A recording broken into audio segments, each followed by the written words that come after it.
នេះគឺសោឆ្លាតវៃរបស់ក្រុមហ៊ុន e-service model ចុងក្រោយ DL20 SVS សោនេះមានមុខងារពិសេសជាច្រើនហើយមុខងារដែលថ្មីនៅក្នុងសោនេះគឺជាការប្រើប្រាស់បាតដៃដើម្បីធ្វើការ unlock សោនេះ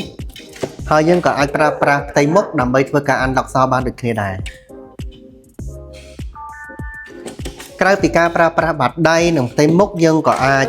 ធ្វើការដោះសោតាមរយៈលេខកូដ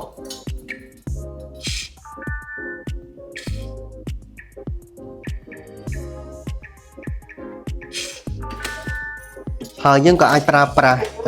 ខ្ចៅដៃដើម្បីធ្វើការ unlock បានដែរសោនេះនៅមានមុខងារទំនើបជាច្រើនទៀតដូចជាការគ្រប់គ្រងអ្នកប្រើប្រាស់